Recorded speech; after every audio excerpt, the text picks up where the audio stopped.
పరిశుద్ధతయే నీకు ఆధారము, పరిశుద్ధతయే నీకు ఆధారము. పరిశుద్ధులే నీ పరిచారకులు, పరిశుద్ధులే నీ పరిచారకులు. పరిశుద్ధ వాక్య స్వరూపి, పరిశుద్ధ వాక్య స్వరూపి.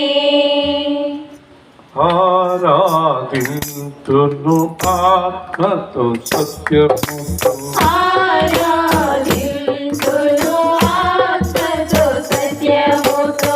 ఆరాధింతును ఆత్మతో సత్యముతో, ఆరాధింతును ఆత్మతో సత్యముతో. ఆరాధనకు యోగ్యుడు నీవని, ఆరాధనకు యోగ్యుడు నీవని. పూజ్యుడా పరమాత్ముడా, పూజ్యుడా పరమాత్ముడా.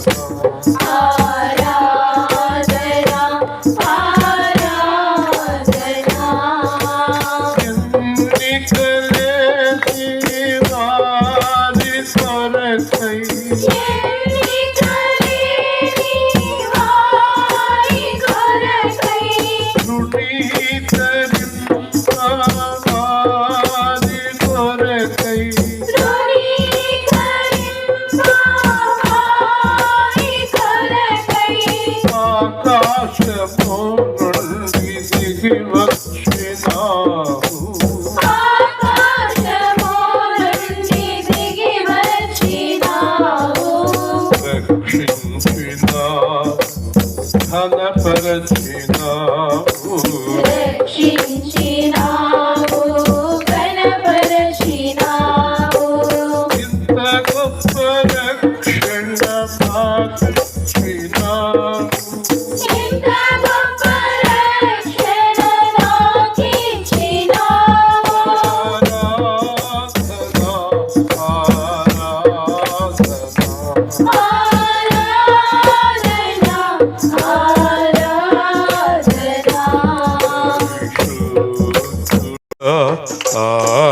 ఆరాధనా పరిశుద్ధుడా ఆరాధనా.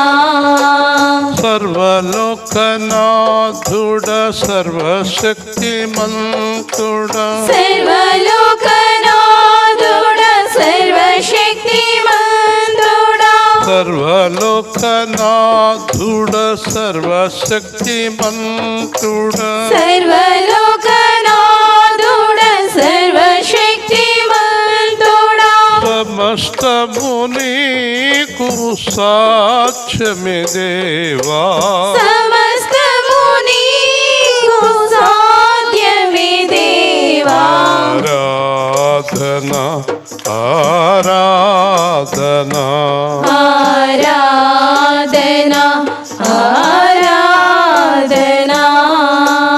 ఆత్మతో సత్యముతో, ఆత్మతో సత్యముతో. ఆరాధనా ఆరాధనా ఆరాధనా ఆరాధనా. ఈ లోకములో శ్రమలు కలుగునని, ఈ లోకములో శ్రమలు కలుగునని. ఈ లోకమును జయించినానని, ఈ లోకమును జయించినానని. నా మార్గములో నడిచేవారిని, నా మార్గములో నడిచేవారిని. జయింపచేయువాడనని జయింపచేయువాడనని వాగ్దానమిచ్చిన యేసుక్రీస్తు వాగ్దానమిచ్చిన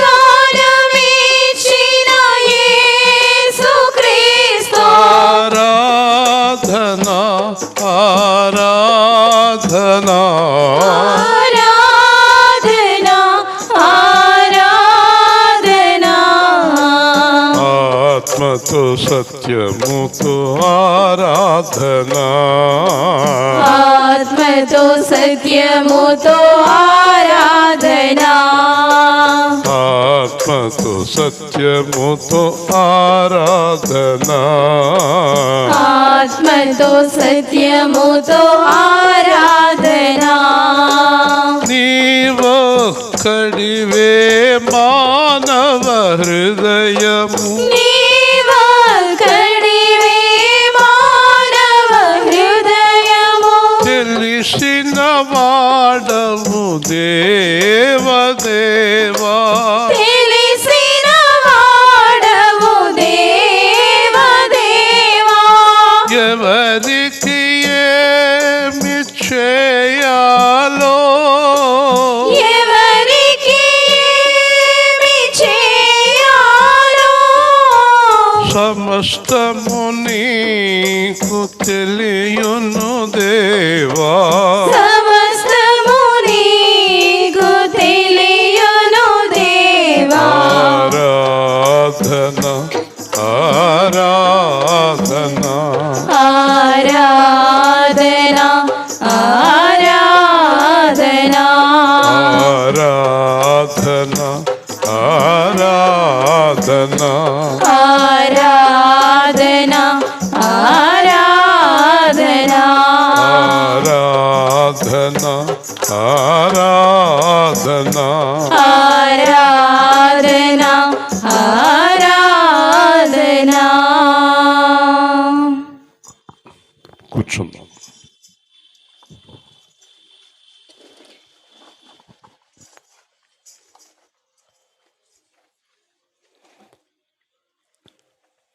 మత్తయి సువార్త 13వ అధ్యాయం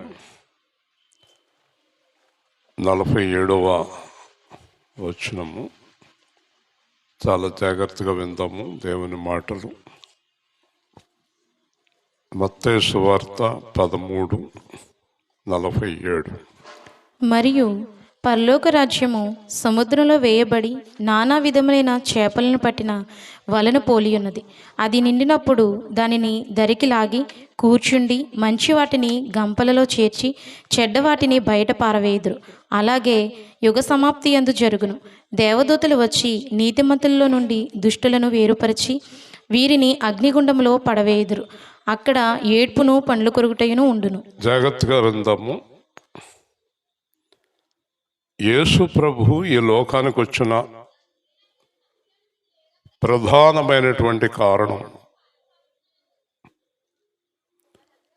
పాపము నుండి మనిషిని వేరు చేయటానికి ఆయన వచ్చాడు.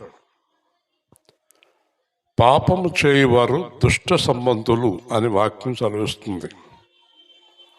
పాపం చేసేవారందరూ దుష్టుని సంబంధులు. పాపము నుంచి విడుదల పొందిన వారు పరిశుద్ధులు. దేవుడు వేరు చేయటానికి లోకానికి వచ్చాడు. దుష్టుల నుండి వేరు చేసి పరిశుద్ధులుగా చేశాడు కొంతమందిని. కొంతమంది దుష్టులుగానే ఉండిపోయారు. అలాగే వేరు చేయబడిన తరువాత కూడా కొంతమంది మరల కుక్క తన వాంతికి తిరిగినట్లు తిరిగారు. మరల పాపములు పడ్డారు. యేసు ప్రభువు వచ్చిన ప్రధానమైన కారణం ప్రతి మనిషిని పాపము నుండి రక్షించాలని వచ్చాడు ఆయన. తన జనులను వారి పాపము నుండి తానే రక్షించును గనక యేసు అని పేరు పెట్టుదు. ఈ రోజున పాపము అంటే తెలియకుండా అజ్ఞానములో ఉన్నటువంటి ప్రజలు. మేమేం పాపం చేశాము, మీ క్రైస్తవులు ఎప్పుడు కూడా పాపం పాపం పాపం అని మాట్లాడతారు. అసలు మేము ఏం పాపం చేశాం అనే సందేహం కూడా వారిలో ఉంది. చాలామంది నాతో మాట్లాడుతూ అసలు పాపం అంటే ఏంటంటే మేమేం పాపం చేసామంటే చిన్నప్పటి నుంచి తాగలేదు, తిరగలేదు, చక్కని కాపురాలు చేసుకున్నాం, చక్కని పిల్లల్ని కన్నాం, చక్కని పెళ్ళిళ్ళు చేసాం, మేము ఎవరితో దోచుకోలేదు, మేము చాలా కరెక్ట్గా జీవించాం. మరి పాపం పాపం పాపం అంటారు ఏంటంటే అన్నవారితో నేను మాట్లాడేది ఏంటంటే బైబిలు, నేను మాట్లాడేది కాదు. నీతిమంతుడు అనబడినవాడు ఒక్కడును లేడు. ఈ లోకంలో మొట్టమొదటి మానవుడు పాపిగా ఉన్నాడు. మొట్టమొదటి మానవుడు పాపిగా ఉన్నాడు గనక అతని ద్వారా వచ్చిన మనుషులు అందరూ పాపంలోనే ఉన్నారు. మొదటి మానవుడే పాపి. మొదటి మానవుడు పాపి ఎలాగయ్యాడు? మొదటి మానవుడు దేవుడి చేత చేయబడ్డవాడు పాపిగా ఎలా మారాడు? అందుకే బైబిల్ అద్భుతమైన మాట ఒకటి చెప్పింది, ఆజ్ఞాతిక్రమణమే పాపం. దేవుని స్తోత్రం. తాగుడు, తిరుగుడు, జోదాలు ఇవన్నీ తర్వాత. అసలు మొట్టమొదట మానవుడు చేసిన పాపం ఏంటంటే దేవుడు చెప్పింది చేయలేదు. దేవుడు చెప్పింది చేయకపోవటమే పాపము. అంతేకాదు దేవుడు కాని వాళ్ళని దేవుళ్ళని పూజించటము ఘోర పాపం. నేను అదే చెప్పాను, మీరేం పూజలు చేస్తున్నారు, మీరేం చేస్తున్నారు మీకు తెలుసా? మీరు ఎవరికి చేస్తున్నారు? జీవము గల దేవుడు. ఇందాక ఒక ఆయన యూట్యూబ్లో చెప్తున్నాడు, ఎందుకమ్మా అంత అజ్ఞానంలో ఉన్నావు నువ్వు కదులుతున్నావు, మాట్లాడుతున్నావు, చూస్తున్నావు, నీకు జ్ఞానం ఉంది, జ్ఞానము గల నీవు కదలని వాటిని దేవుడని పూజన చేస్తున్నావు. ఒక్కసారి ఆలోచించవచ్చు కదా, ఒక్కసారి ఆలోచించవచ్చు కదా. అంచేత జీవము గల దేవుణ్ణి ఆరాధించకపోవడం పాపం. అది చాలామంది చేస్తున్నారు. పైగా మేము మంచివారము అంటున్నారు. నిజమే, మంచివారే, ఎవరికి హాని చేయలేదు, ఎవరిది దోచుకోలేదు, తాగుబోతులు కాదు, దొంగలు కాదు. ఈ లోకంలో అందరూ తాగుబోతులు, అందరూ వ్యభిచారులు కాదు. చాలామంది మంచివాళ్ళు ఉన్నారు,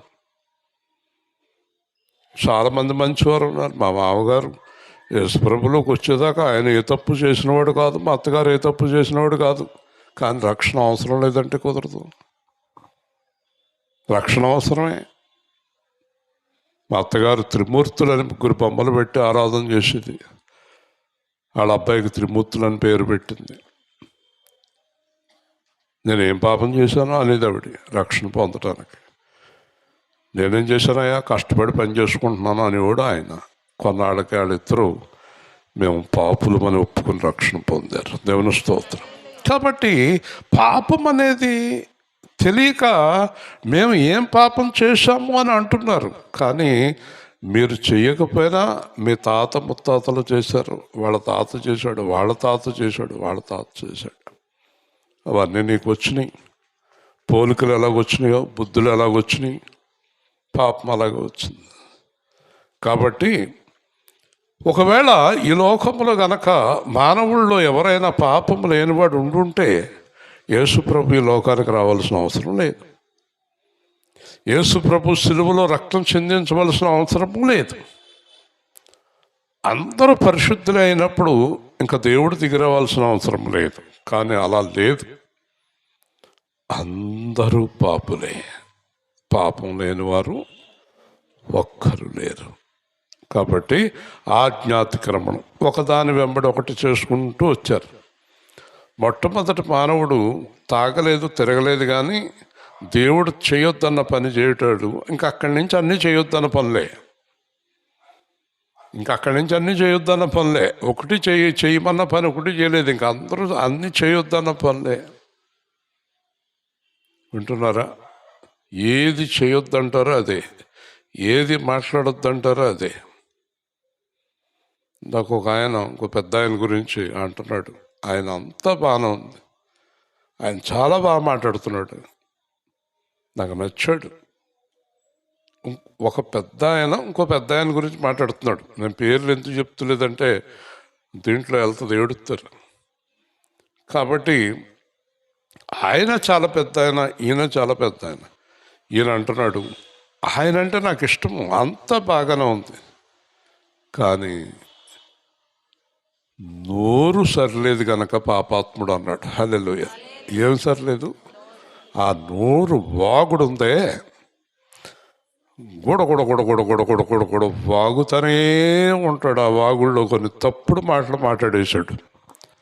అప్పుడు వినిపించాడు, చూడు ఏం తప్పులు మాట్లాడాడు. అది పాపమే, విపరీతంగా వాగటం పాపం. కాబట్టి ఇవన్నీ దేవుడు చేయొద్దన్న పనులే. విగ్రహారాధన కానీ, వ్యభిచారం కానీ, ఇంకా అక్కడి నుంచి చాలా ఉన్నాయి. తాగుడు, తిరుగుడు, జోదాలు, తప్పుడు పనులు, భర్తను మోసం చేయటం, భార్యను మోసం చేయటం, పిల్లలు మోసం చేయటం, తల్లిదండ్రులు మోసం చేయటం, ఇంకవన్నీ వరుస.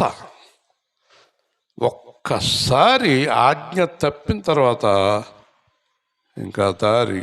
ఒకసారి నేను రామ్ కుమార్ ఈ కొండేపాడు వెళ్తున్నాం. దారి తప్పి ఎక్కడ పోతున్నాం తెలుసా? ఏట్లోకి వెళ్ళిపోతున్నాం. ఏరు అది, కాకపోతే ఆరిపోయింది, నీళ్లు లేవు, వెళ్ళిపోతున్నాం ఎదరికి. ఇంకా ఆ దారి ఎక్కడికి వెళ్తుంది? కొండేపాడు వెళ్దాం, డైరెక్ట్కి వెళ్ళి పెద్ద గోతులో పడదామేమో.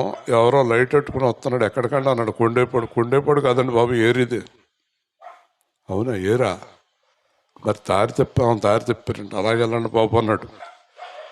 మనిషి మొట్టమొదటి మానవుడు దారి తప్పి అందరినీ దారి తప్పించేశాడు. హల్లెలూయా. ఎక్కడో దాకేందుకు, ఇలాంటి అమ్మాయి ఉందనుకోండి, ఒక 10 మంది స్నేహితులు ఉన్నారనుకోండి, ఒక్కత దారి తప్పితే 9 మందిని తప్పించేస్తుంది, మిగతా 9 మందిని సర్వనాశనం చేసేస్తుంది. ఒక్కడు దారి తప్పితే 9 మందిని నాశనం చేస్తాడు. అలాగా మొదటి నుంచి కూడా అందరూ కూడా దారి తప్పి పాతాళానికి వెళ్ళిపోతున్నారు. కాబట్టి దారి ఏర్పరచడానికి దేవుడు వచ్చాడు. హల్లెలూయా. ఇదే దారి, నేనే మార్గం, నా కూడా వస్తేనే మీరు దేవుని రాజ్యానికి వస్తారు. హల్లెలూయా. నా కూడా వస్తేనే, పాస్టర్ గారు కూడా కాదు, సంఘాలు కూడా కాదు, నా కూడా వస్తే దారి తప్పించేస్తాను మిమ్మల్ని. నా కూడా రాకూడదు. యేసు మార్గము, యేసు ఎలా నడిచాడో అలా నడవడమే.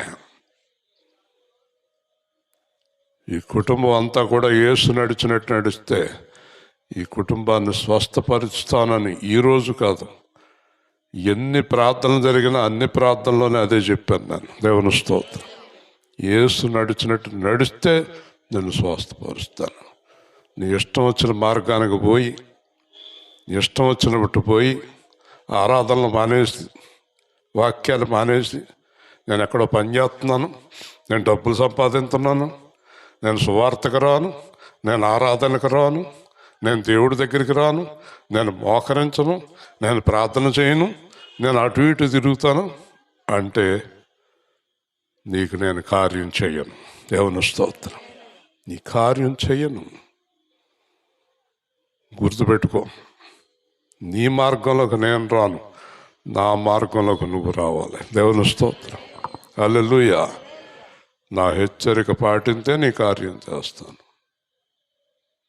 ఇక్కడ ఉన్నవారు ఎవరైనా, నేనైనా ఏ మార్గంలో నడవాలి అంతే. రామ్ కుమార్ నా కూడా వస్తున్నాడు అనుకో, నేను మార్గం తప్పాను అనుకో, నన్ను వదిలేయాలి అతను. బాబు ఇస్రాయేల్ గారిని వదలను అనకూడదు. ఇస్రాయేల్ గారిని కాడు వెంబడించవలసింది. ఎవరిని? యేసయ్యను. దేవుని స్తోత్రం. యేసయ్యను నేను చాలా ఖచ్చితంగా మాట్లాడతాను. ఇప్పుడు ఒక ఆయనతో బాప్తిసం గురించి మాట్లాడొచ్చాను. బాప్తిసం అంటే ఏంటో తెలుసా అని చెప్పొచ్చాను. కాబట్టి యేసు మార్గములో, కాబట్టి ఇక్కడ ఏమంటాడంటే పరలోక రాజ్యము ఇప్పుడు మనం లోకరాజ్యంలో ఉన్నాం. దేవుని రాజ్యంలోనికి మనం వెళ్ళాలంటే, మనందరం దేవుని రాజ్యంలోకి వెళ్ళాలంటే ఏం చేయాలో తెలుసా? సముద్రములో వేయబడిన నానా విధములైన చేపలను పట్టిన వలను పోలి ఉన్నది పరలోక రాజ్యం అంట. ఒక వల లాంటిది.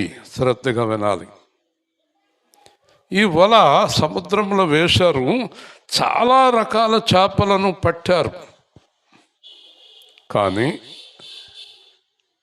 ఆ చేపలన్నీ గంపలోకి తీసేటప్పుడు ఏం చేశాడంటే, మంచి చేపలు కాని చేపలు కూడా దాంట్లోకి వచ్చేసినాయి. నేను కొన్నిసార్లు చెరువులు చేపలు పట్టే కాడికి, చేపలు వలలు వేసే కాడికి వెళ్ళేవాడిని. వెళ్ళినప్పుడు ఈ వలలో నుంచి చేపలు ఏరేవాడు ఓ చేప ఎలాగేసాడు, ఓ చేప అలాగేసేవాడు, ఓ చేప ఎలాగేసి, ఓ చేప అలాగేసేవాడు. రైట్.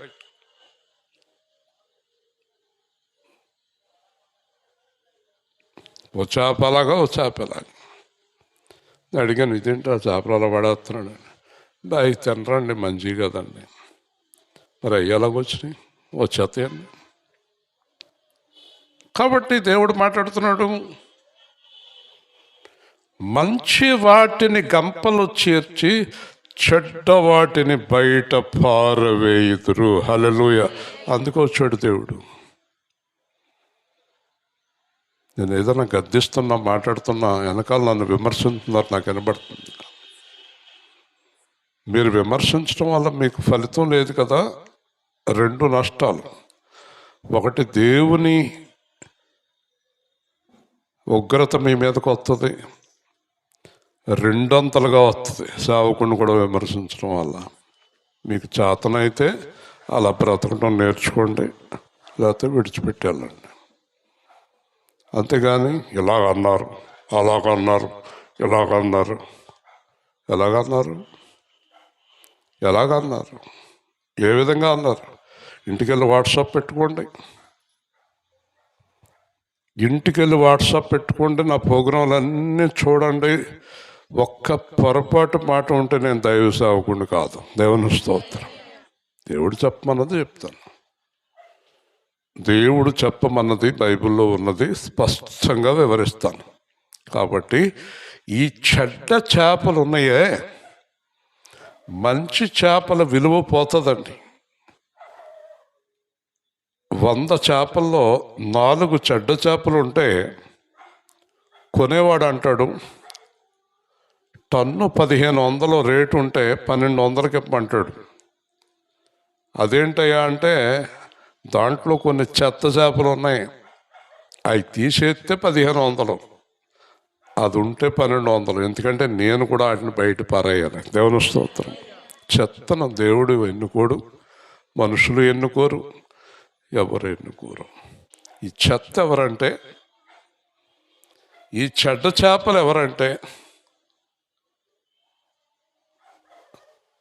దేవుణ్ణి అనుసరించని వారు. దేవుని స్తోత్రం. దేవుడు మార్గంలో నడవని వారు, ప్రభు మార్గంలో నడవని వారు, తాగుబోతులు, తిరిగిపోతులు, దొంగలు, ధనాపేక్షకులు, విమర్శకులు, ద్వేషం, అసూయలు కలవారు, దేవుడి కంటే వీళ్ళ తెలివితేటలు ఎక్కువ అనుకునేవారు, దేవుణ్ణి విసర్జించేవారు. నేను అనుకున్నాను, ఏంటి ఈరోజు సువార్త చాలా అద్భుతం. జ్యోతి అడిగింది, కానీ రకరకాలుగా మారింది. చివరికి జరిగిందంటే ఇక్కడ ఏదో దేవుడు గట్టిగా మాట్లాడదలుచుకున్నాడు. దేవుని స్తోత్రం. అందుకే జరిగింది. ఒకవేళ చెప్పేది ఏది మాకు కాదనుకుంటే గొడవలేదు.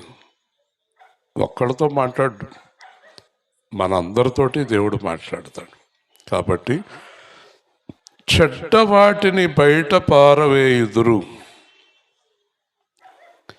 ఇప్పుడు మనం ఆలోచించవలసింది ఏంటంటే, మంచి చేపల్లోనికి చెడ్డ చేపలు ఎలా వచ్చాయి అసలు మంచి చేపలు ఉన్నాయా? లేవు, అన్నీ చెడ్డయే. మరి కొన్ని మంచి ఎలాగైనాయి, కొన్ని చెడ్డ ఎలాగైనాయి. జాగ్రత్తగా వినండి. సాతాను ఎక్కడి నుంచి వచ్చాడు? అపవాది ఎందుకు వచ్చాడు? అందరూ దేవుడి పిల్లలు ఉంటే బాగుండు కదా, దెయ్యం పిల్లలు ఎక్కడి నుంచి వచ్చారు? అసలు ఈ మంచి ఏంటి, ఈ చెడు ఏంటి, ఎందుకు ఈ వ్యత్యాసం, ఎందుకు కొంతమంది మంచిగా, ఎందుకు కొంతమంది చెడ్డగా, ఎందుకు ఇలా వచ్చారు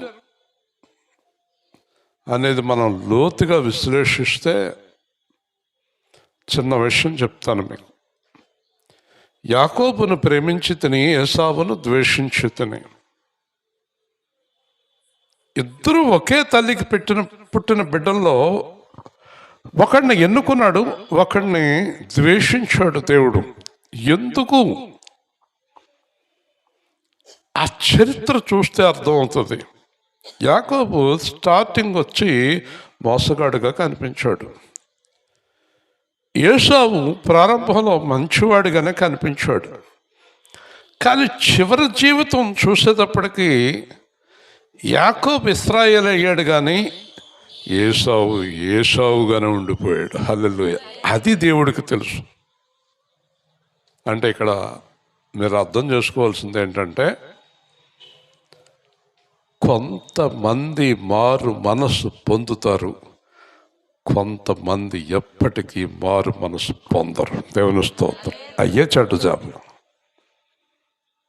ఎంత చెప్పినా విననైతిని, ఎగతాళినే చేసితి, ముందుగతి నేను కాననైతిని, ముందుగతి నేను కాననైతిని, కన్నీరు మిగిలిందిలే, కన్నీరు మిగిలిందిలే, నా జీవిత యాత్రలో ప్రభువా నీ పాదమే శరణం, ఈ లోకమునందు నీవో తప్ప వేరే ఆశ్రయం లేనే లేదు, నా జీవిత యాత్రలో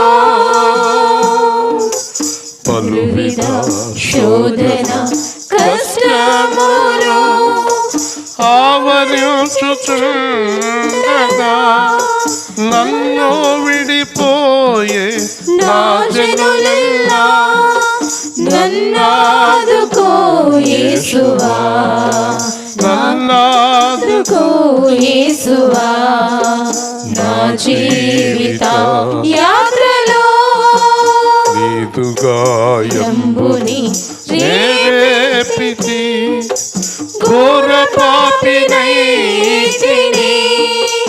ఆ నరకమందు కొడనైతిని, నన్నాదుకో యేసువా, నా జీవిత యాత్రలో ఎంతకాలంబుని బ్రతికినను, చావు తప్పదు నాకిలలో, నిత్య రాజ్యమునందు నన్ను చేర్చుకో, నన్ను చేర్చుకో యేసువా. అందరూ ఒకటి గుర్తుపెట్టుకోండి, ఎవరిని మరణం వదిలిపెట్టదు. యేసును కూడా మరణం వదిలిపెట్టలేదు. కాబట్టి ఎవరైనా చనిపోతారనే విషయాన్ని మీ హృదయంలో ఎప్పుడు గుర్తుపెట్టుకోండి. మరణం ఎవ్వరిని వదిలిపెట్టదు. ఈరోజు ఒకళ్ళు, రేపు ఒకళ్ళు, ఎల్లుండి ఒకళ్ళు, అంతే తేడా. కానీ నన్ను ఆదుకో, నన్ను ఆదుకో అని ఏడుస్తున్నాడు రచయిత. ఏంటి దానికి అర్థం?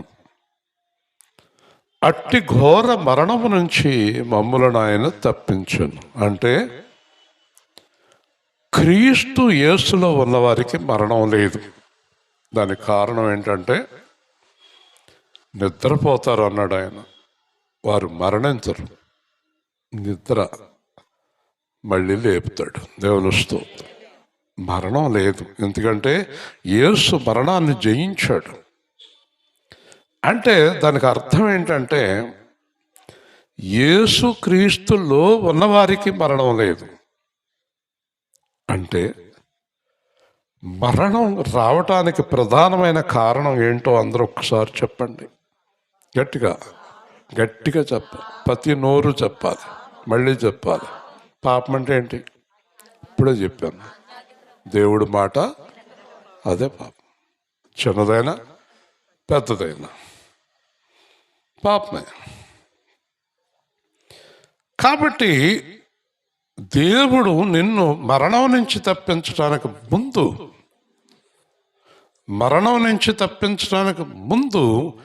పాపం నుంచి విడిపించాడు. హల్లెలూయా. పాపము నుంచి విడిపించాడు గనక నీ దగ్గర నుంచి ఏం వెళ్ళిపోయింది? మరణం వెళ్ళిపోయింది. అంటే ఇక్కడ గాయకుడు అన్నాడు, నన్ను ఆదుకో యేసువా, ఇట్టి ఘోరమైన లోకములో నేను ఉన్నాను, నన్ను కాపాడు. కాబట్టి ఇట్టి మరణము నుంచి, ఇట్టి లోకము నుంచి, ఇట్టి పాపము నుంచి, ఇట్టి శాపము నుంచి శిలువ ద్వారా యేసు మనల్ని రక్షించాడు. ఇప్పుడు ఆలోచించండి, పౌలు అంతగా స్పష్టంగా అన్నాడు రోమా 6లో, పాపము విషయమై చనిపోయిన మనము తిరిగి ఎలాగూ పాపము చేయదుము. దేవుని స్తోత్రం. మరలా దేవుడు చెప్పిన మాట తప్పుతారే? మరలా దేవుడు చెప్పిన మాట వినరే?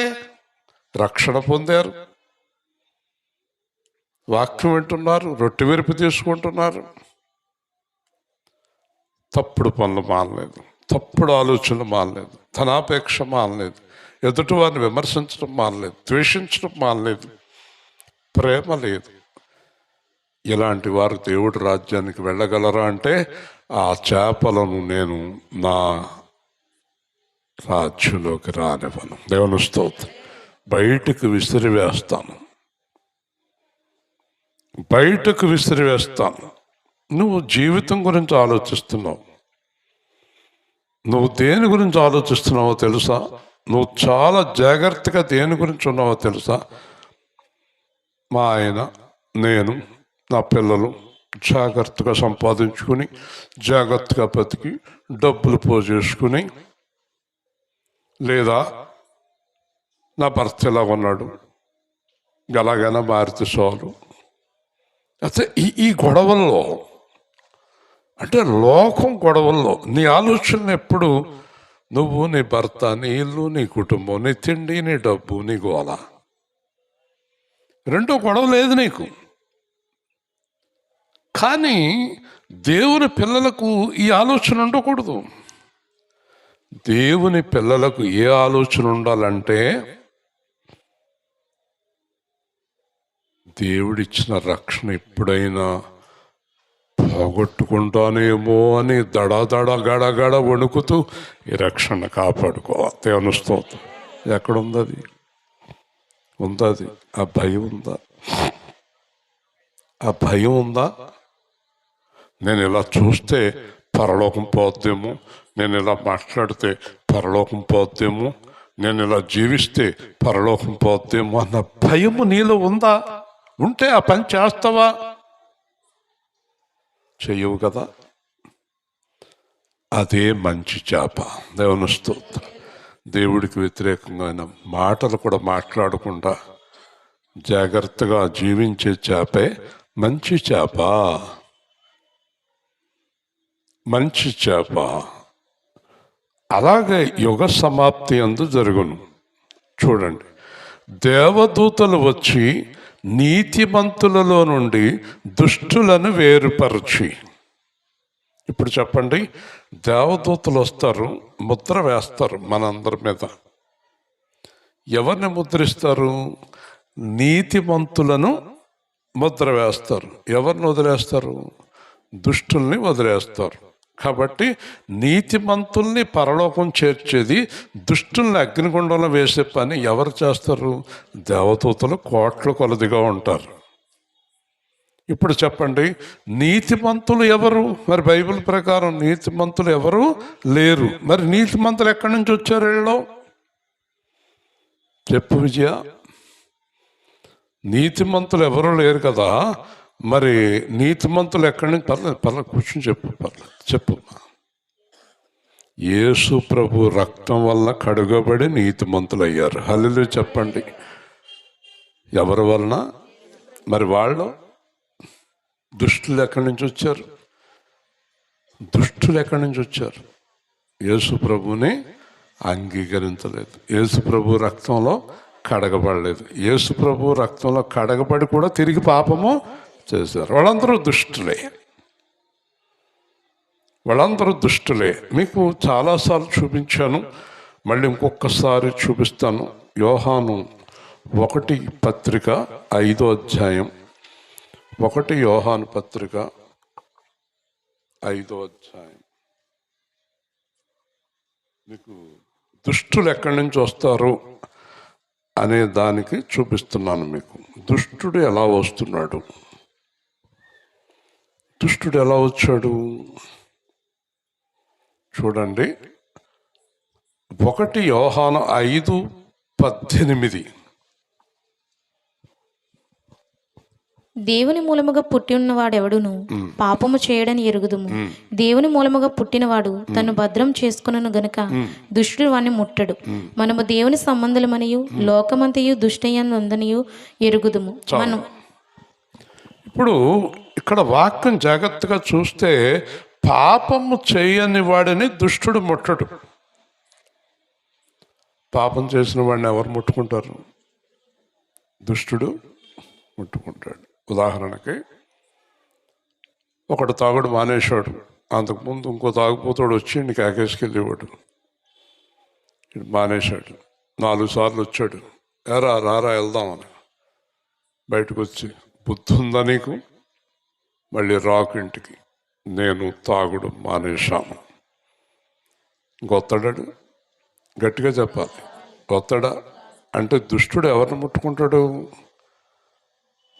పాపంలో ఉన్నవారిని ముట్టుకుంటాడు, పాపంలో లేని వారిని. చూడండి, దేవుని మూలంగా పుట్టినవాడు భద్రం చేసుకుంటాడు కనుక దుష్టుడు ముట్టడు. ఇప్పుడు మనల్ని మనం ఏం చేసుకోవాలట? జాగ్రత్త చేసుకోవాలి. హల్లెలూయా. తెల్లని బట్టలు వేసుకుని బురద పంది దగ్గర నుంచి ఎవరైనా వెళ్తారండి? ఆ పందికి దూరంగా తొలగిపోతారు. ఆ పంది అక్కడి నుంచి వెళ్ళేదాకా వెళ్ళరు, ఎంత లేట్ అయిపోయినా సరే. ఎంచేత ఇలాగ అందంటే చాలు, మన తెల్లని వస్త్రాలు ఒక్క నిమిషంలో నల్లగా మారిపోతాయి. అర్థమవుతుంది మీకు అందరికీ? యేసు ప్రభు పిల్లలు ఎవరితో సహవాసం చేయకూడదు? గట్టిగా చెప్పాలి. దుష్టులంటే ఎవరు? దుష్టులంటే ఎవరండి? పాపము. మీకు తెలుగు రాదా? దుష్టులు ఎవరు? పాపము చేసేవారు. అందరూ చెప్పండి ఒకసారి. పాపం చేసేవారు దుష్టులు. పాపం అంటే ఏంటి? దేవుడి మాట ఒళ్ళు కనబడేలాగా డ్రెస్ చేసుకోవటం కూడా పాపమే. అర్థమవుతుంది మీకు? దుష్టుని సంబంధులు దేవుని మాట వినరు. మళ్ళీ చెప్తాను జాగ్రత్తగా, మీకు అర్థమయ్యేటట్టు వినండి. ఈ దుష్టుని సంబంధులు ఎవరంటే 1 కొరింథీ 5వ అధ్యాయం ప్రకారం యేసు ప్రభువుని నమ్ముకొని తప్పుడు పనులు చేసేవారు అందరూ దుష్టులు. యేసు ప్రభుని నమ్మని వారు వేరు, నమ్మి పాపం చేసేవారు ఖచ్చితమైన దుష్టులు. దేవుని స్తోత్రం. అంచేత వాళ్ళని పౌలు ఏం చేయమని చెప్పాడు? గట్టిగా చెప్పండి, మళ్ళీ చెప్పండి. వెలేసావా? ఏసవా? అయ్యో పైసాహాయ్, డబ్బులు వస్తున్నాయి. ఆడు తాగుపోతాడైతే ఏంటి, తిరిగిపోతాడైతే ఏంటి, డబ్బులు ఇస్తున్నాడు, ఆడిని వెలేయొద్దు. అది ఎలాంటిదైతే ఏంటి, అంత పాపం చేసి డబ్బులు సంపాదించ ఏంటి, పర్వాలేదు, డబ్బులు ముఖ్యం. వెలేయొద్దు.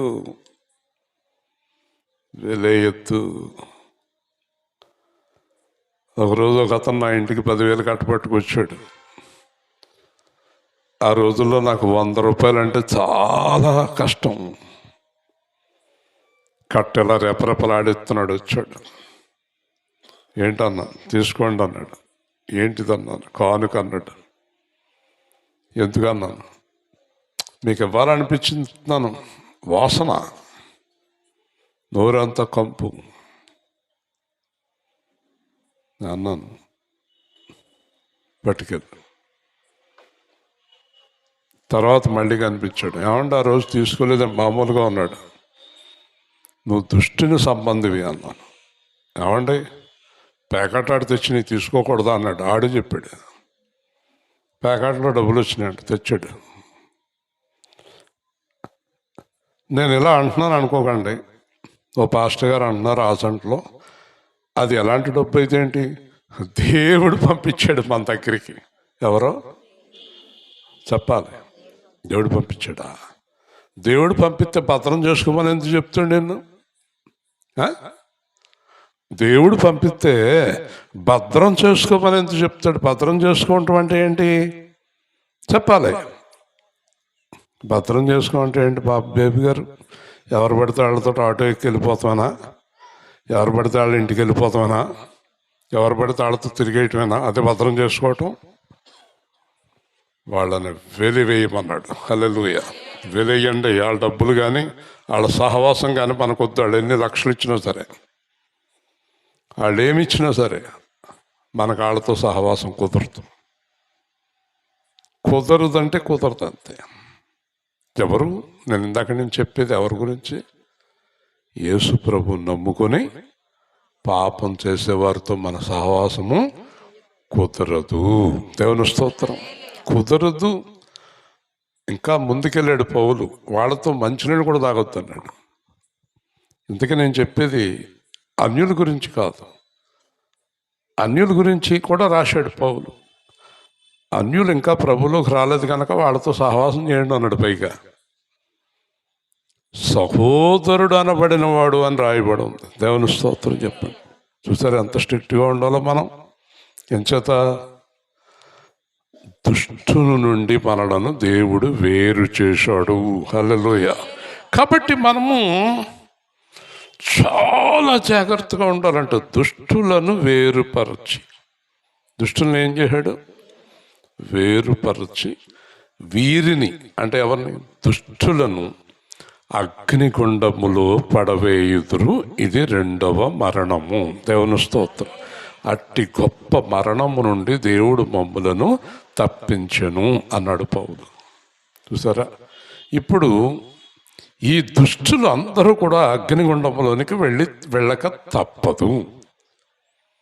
దేవుడు మాట వినని వారు, దేవుణ్ణి గ్రహించని వారు, దేవుణ్ణి ఆరాధించని వారు, సువార్త వినియు సత్యము గ్రహించని వారు అందరూ అక్కడికే. అందరూ అక్కడికి. ముఖ్యంగా రక్షణ పొంది పాపం చేసేవారు మొదటి వరుసలో ఉంటారు. ఒక ఆయన మా ఇంటికి వచ్చి ప్రార్థన చేస్తాడు, మొదటి గుంపులో ఉండాలి ప్రభువా, మొదటి గుంపులో. అప్పుడే ఎవరి దగ్గరికి వెళ్ళి ఆయన ఏడిపించి వడ్డీ తెచ్చుకుని జైలు పెట్టుకుని వచ్చాడు. వీడు మొదటి గుంపులో ఉంటాడంట. నేను అడిగాను, మొదటి గుంపు అంటే అర్థం తెలుసా అన్నాను. ఎవరండి ఆయన చేశాడు, నేను చేస్తున్నాను అన్నాడు. మరి అదే 2 గుంపులు ఉంటాయి, దాంట్లో ఏ గుంపు అన్నాను. తెల్దండి అన్నాడు. పైన ఒక గుంపు, కింద ఒక గుంపు ఉంటుంది. కింద కూడా ఉంటుంది ఏంటంటే గుంపు? కింద పెద్ద గుంపు ఉంటుంది అన్నాను. కింద అంటే అన్నాడు నరకం అన్నాను. అయ్యి బాబాయ్, నరకంలో కాదండి నేను ప్రార్థన చేసేది అన్నాడు. మరి నువ్వు చేసి పనులకి ఎక్కడ పోతావు? నువ్వు పీడించుకుని జనాన్ని పీడించుకుని తింటున్నావు, నువ్వు ఎక్కడ పోతావు? ముందు గుంపులో ఉంటావు ఆ దేవుడి దగ్గరే. ఎలా ఉంటావు? అగ్నిగుండములో పడవేయుదురు, అక్కడ ఏడుపును పండ్లు కొరుకుటయు ఉండును. అంటే దాని అర్థం తెలుసా? ఆ ధనవంతుడు అగ్నిగుండంలో నుంచి పళ్ళు కొరికేసుకుంటున్నాడు, ఏడ్చేస్తున్నాడు, పళ్ళు కొరికేసుకుంటున్నాడు. ఎందుకంటే కాలిపోతున్నాడు. దాహం అయిపోతుంది. నాలుక మీద చిన్న నీటి బొట్టు ఎత్తే బాగుండు అనుకుంటున్నాడు, కానీ నీటి బొట్టు వేయటం కుదరదన్నాడు దేవుడు. అక్కడికి ఎవరు రారన్నాడు. మరి నా గతి ఏంటన్నాడు. నువ్వు యుగ యుగ యుగ యుగములు కాలి కాలి కాలి కాలి కాలి నశిస్తావు.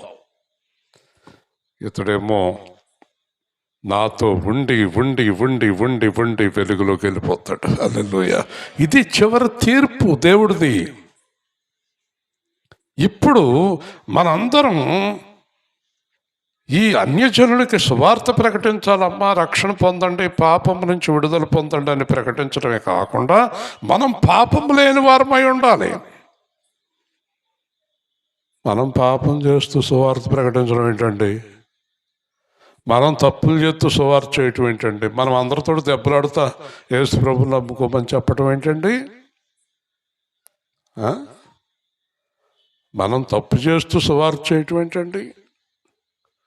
మీ వీధిలో పక్కనున్న కుటుంబాలకు మీరు యేసు ప్రభువు గురించి చెప్పాలంటే మీరు పాపం లేని వారై ఉండాలి, మీరు జయించిన వారై ఉండాలి, మీరు దేవుణ్ణి వెంబడించేవారై ఉండాలి. అప్పుడు ఇంకొకరికి.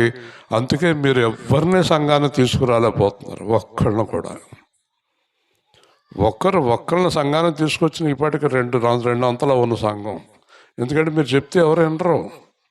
మీలో కొంతమంది యేసు ప్రభు దగ్గరికి రండి అంటే ఎందుకమ్మా తల్లి నీకు దండం అంటారు. అలా ఉన్నారు కొంతమంది.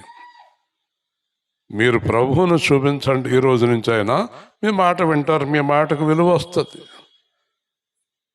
కనీసం ఇంట్లో వారిని కూడా రక్షించుకోలేని పరిస్థితిలో ఉన్నారు కదా. నా వల్ల మా నాన్నకు రక్షణ పోయింది అన్నట్టుంది. మరి మన ప్రవర్తన వల్ల మన ఇంట్లో వాళ్ళకి రక్షణ లేకుండా పోయింది. అర్థమైంది మీకు? వింటున్నారా? నీ ప్రవర్తన వలన రెండు చేటులు జరిగాయి. ఒకటి, నువ్వు ఎలాగూ పరలోకాన్నే కోల్పోయావు. రెండు, ఇంకొకళ్ళు నువ్వు పరలోకానికే రానివ్వట్లేదు. మళ్ళీ చెప్పనా? నీకెలాగూ పరలోకం లేదు, మంచిదే. నీ ఇంట్లో వాళ్ళకి కూడా పరలోకం లేకుండా చేసావు. అంచేత నీకు ఎన్ని అంతల శిక్ష వస్తుంది? 2 అంతల శిక్ష. నీ ఇష్టం వచ్చినట్టు జీవిద్దాం అనుకుంటున్నావా? నీ ఇష్టం అనుకుంటున్నావా? నీ ఇష్టం వచ్చినట్టు మాట్లాడతావా? నీ ఇష్టం వచ్చినట్టు చూస్తావా? ఇష్టం వచ్చినట్టు బ్రతుకుతావా? అలా కుదరదు. మరి నేనేం చేయాలండి? యేసుక్రీస్తులాగా జీవించాలి. దేవుని స్తోత్రం. మరి ఎందుకు చెప్పాడు? నేనే చెప్పు మార్గము, సత్యము, జీవము. పౌలు ఏం చెప్పాడు? నేను యేసుక్రీస్తుని పోలి నడుచుకున్న ప్రకారం మీరు నన్ను పోలి నడవాలి. మరి ఇవన్నీ ఊరికే కథల, సరదాగా చెప్పుకునే మాటల, వేషాల, నాటకాల? 1 గంట నాటకమా మన సువార్త? 1 గంట నాటకమా మన ఆరాధన? అలాగెప్పటికీ కుదరదు. మళ్ళీ చెప్తున్నాను, ఖచ్చితంగా పరలోకం నుంచి దేవుడు మన వైపు చూసినప్పుడు మనలో యేసు కనిపించకపోతే మనల్ని నరకములో పడవేస్తాడు. హల్లెలూయా. మనలో దేవుడికి ఎవరు కనిపించాలి? యేసు కనిపించాలి. ప్రియా ప్రియా యేసయ్యా నీవే నాకు చాలయ్యా. ప్రియా ప్రియా యేసయ్యా నీవే నాకు చాలయ్యా. చాలయ్యా చాలయ్యా నీవే నాకు చాలయ్యా. చాలయ్యా చాలయ్యా నీవే నాకు చాలయ్యా. ప్రియా ప్రియా యేసయ్యా నీవే నాకు చాలయ్యా. నీ రూపము నా కన్నులు నిండని, నీ సౌందర్యమే నా ఎదలో ఉండని, నీ స్వరమే నా చెవులలో మ్రోగని, నీ ప్రభావమే నా దేహము తాకని. ప్రియా ప్రియా యేసయ్యా నీవే నాకు చాలయ్యా ప్రియా ప్రియా యేసయ్యా నీవే నాకు చాలయ్యా నీ ఆత్మతో నిండి ఉండాలని నీ మహిమలో జలకాలాడాలని నీ పాదాలతో పెనవేసుకొని నీ హస్తాలే నాకు తోడుండని ప్రియా ప్రియా యేసయ్యా నీవే నాకు చాలయ్యా ప్రియా ప్రియా యేసయ్యా నీవే నాకు చాలయ్యా. నేను ఒకసారి 2004 అక్టోబర్ 20 అంటే 19 సంవత్సరాల 3 నెలలు హరిగంస్ గారని తణుకు సభలు పెట్టారు. సభలు పెట్టిన తర్వాత ఆఖరి రోజున ఆయన 20వ తారీఖు ఉదయం మీ కుటుంబంతో నా దగ్గరికి రండి అన్నట్టు. నేను నా భార్య నా 2 పిల్లలు అంటే చిన్నోళ్ళు 19 సంవత్సరాలు అయిపోయింది కదా, చిన్నపిల్లలు ప్రశాంతి రాజేష్ ఇంతంత ఉన్నారు. అదే శాలెం శృతిలాగా ఉన్నారు. 20 సంవత్సరాల కిందట నేను నా భార్య పిల్లలిద్దరిని తీసుకుని రమ్మన్నారు కదా అని వెళ్ళాను. వెళ్ళిన తర్వాత ఆయన నా మీద నా భార్య తల మీద చేసి ప్రార్థన చేశాడు. చేసి అన్నాడు, దావీదు కోల్పోయిన సమస్తమును తిరిగి పొందుకున్నాడు అన్నాడు. నాకు ఆశ్చర్యం కలిగింది. ఈయనకి ఎలా తెలుసు? ఆయనకి తెలుస్తుంది, ప్రార్థన చేసింది ఆయన. అంటే మీరు కోల్పోయిందంతా తిరిగి మీకు ఇచ్చేస్తాడు దేవుడు అన్నట్టు. రెండోది, పిల్లలిద్దరిని దగ్గరికి తీసుకుని చెరుకు ముద్దు పెట్టి వీళ్ళిద్దరిని పరిశుద్ధులుగా ఎదిగి నా నామానికి మహిమ వచ్చేలాగా పెంచుతాను అన్నాడు. దేవుని స్తోత్రం. కాబట్టి దీవెన అనేది చాలా ముఖ్యం. ఎందుకో ఇన్నాళ్ళకి నాకు ఈరోజు ఆ దీవెన గుర్తొచ్చింది. దైవజనుడి దీవెన అది ఫలించింది. నేను నా భార్య ఆహారానికి లోటు లేకుండా పెరిగాము. పిల్లలందరూ మీకు తెలుసు, మా పిల్లల్లో మీకు తెలియని వాళ్ళు ఎవరు లేరు. ఆ దీవెన ఈరోజు నేను ఈ కుటుంబాన్ని దీవించాలనుకుంటున్నాను. ఈ కుటుంబాన్ని దీవించాలంటే నా మాట వినాలి, హృదయ నా మాట వినాలి, జ్యోతి నా మాట వినాలి, భర్త నా మాట వినాలి, పిల్లవాడు నా మాట వినాలి, ఆ తల్లి నా మాట వినాలి. నా మాట వినడం అంటే నాకు ఇష్టం లేని పని వారి దగ్గర ఒక్కటి ఉండకూడదు. దేవుని స్తోత్రం. అప్పుడే నేను ఆశీర్వదిస్తాను, అప్పుడే నీ జీవితాన్ని సరిచేస్తాను. ఆ కుటుంబానికే కాదు, మీ అందరినీ హెచ్చరిస్తున్నాను. ఒక దైవజనుడు చెప్పిన మాట ఎలా నెరవేరుతుందో మీరు గ్రహించాలి. నేను ఊరికే చెప్పటం కుదరదండి, నాలో నుంచి దేవుని ఆత్మ మాట్లాడాలి. మరి ఆ రోజు ఆయన ఆశీర్వదించినప్పుడు నా మాట వింటే పిల్లల్ని ఆశీర్వదిస్తానని అనలేదు ఆయన. నా మాట వింటున్నారు అన్నాడు. దేవుని స్తోత్రం. మరి దేవుడి మాట వినకపోతే ఆశీర్వాదం ఎలా వస్తుంది?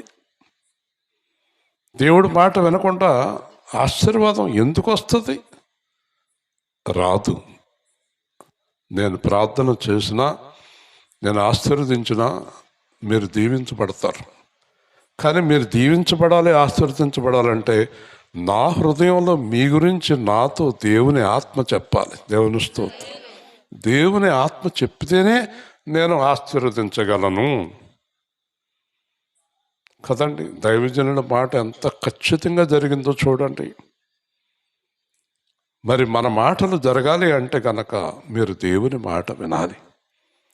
యేసు సేవా కేంద్రం అందరూ దేవుని మాట వినేవారుగా ఉంటే జనవరి 1 అంటే 31 రాత్రి మీకు ఇచ్చిన వాగ్దానం గుర్తుందా? ఇది మొదలుకొని మిమ్మల్ని నేను ఆశీర్వదిస్తాను. కరెక్ట్గా 3 వారాలు అయిపోతుంది సోమవారానికి కదా. మళ్ళీ గుర్తు చేస్తున్నాడు దేవుడు. ఏది మొదలుకొని ఆశీర్వదిస్తాడు, ఏది మొదలుకొని ఆ రోజు చెప్పాడు, ఏది మొదలుకొని నువ్వు నా మార్గంలో నడవడానికి నిర్ణయించుకుని మొదలుపెట్టిన రోజే నేను ఆశీర్వదిస్తాను. హల్లెలూయా. నా మార్గంలో నడవకుండా మిమ్మల్ని నేను ఆశీర్వదించలేను. కాబట్టి యేసు ప్రభువులో లేని వారికి చెప్తున్నాను, అమ్మా, మన నీతి కాదు, ఆయన నీతితో మనకు రక్షణ ఇవ్వటానికి యేసు వచ్చాడు. దేవుడికి ఇష్టం లేని పనులన్నిటి నుంచి మనం విడుదల పొంది రక్షణ పొందాలి. రక్షణ పొందిన వారు తమ్మును తాము జాగ్రత్తగా కాపాడుకోవాలి. దేవుని స్తోత్రం.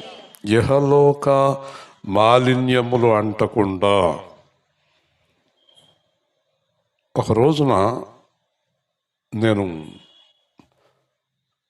మా కొంత వయసు తక్కువ ఒక అతను తాగేసి వచ్చి అక్కడ కూర్చున్నాడు. కూర్చొని, నేను కాస్త చిన్న వయసులో ఉన్నాను, 8వ తరగతో 9వ తరగతో, నన్ను లాగేసి ఒళ్ళో కూర్చోబెట్టుకుని ముద్దులు పెడతాం మొదలెట్టాడు. నన్ను వదలడం, నేను ఏడిసినా వదులుతలేదు, గట్టిగా పట్టేసుకున్నాడు.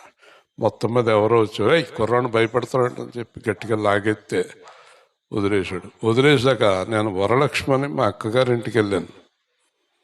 వెళ్తే అది అంటది, ఒరే బాబా ఇదేంట్రా, ఒరే బాబు ఇదేంట్రా, ఏమైంది, తాగేసావా అంటుంది. నేను తాగుతూ వాసన వచ్చేస్తుంది అంటారా నీ దగ్గర అంటుంది. నాకు మతి లేదు, ఇదేం గొడవరా బాబు అంటే, ఇలా పట్టుకున్నాడని. పట్టుకున్నాడా, పట్టుకుంటూ వస్తుందంటే వస్తున్నట్టుంది. ఎంత భయంకరమైంది ఈ దుష్టుడు సంబంధాలు. అందుకే పౌలు అన్నాడు, వెలివేయండి. దేవుని స్తోత్రం. అలాంటి వారితో సహవాసము చేయకండి, చాలా ప్రమాదం. కొంతసేపు ఈ దరిద్రులతోటి, ఈ భయంకరమైన వాడితోటి మనం సహవాసం చేస్తే ఆ వాసనలన్నీ మనకు అంటుకుంటాయి. చాలా జాగ్రత్తగా ఉండాలి. మనం దేవుడి పిల్లలు. మనం అలాగ జీవించగలిగినప్పుడు అనేక మందిని దేవుడి దగ్గరికి నడిపించగలం. ప్రేమగల తండ్రి, జీవాధిపతి అయిన ప్రభువా, ఈ రాత్రి మీరు ప్రకటించిన సువార్తను బట్టి స్తోత్రాలు. జీవం గల దేవుడు అయిన యేసుక్రీస్తు ప్రభువా, జ్యోతి గారి కుటుంబం గురించి ప్రత్యేకంగా ప్రార్థిస్తున్నాను. ఎన్నో ప్రార్థనలు, ఎన్నో కష్టాలు, ఎన్నో శ్రమలు, ఎన్నో బాధలు, ఎన్నో పడ్డారు. ఇక నుంచైనా, ఈ దినం నుంచైనా విడుదల ఇవ్వండి. భర్తను మార్చండి, కుమారుని మార్చండి, కూతుర్ని మార్చండి. అందరూ నీ ఆత్మలో సంధించబడి నిశ్చితమైతే మరి లూదియా భర్తను కూడా విడుదల చేసి ఒక కొత్త జీవితాన్ని, పరిశుద్ధ జీవితాన్ని వారికి దయచేసి వారి కుటుంబంలో తిరిగి సంతోష సమాధానములు అనుగ్రహించమని యేసు నామములో ప్రార్థిస్తున్నాము తండ్రి, ఆమేన్. మీకు అందరికీ ఒక ముఖ్యమైన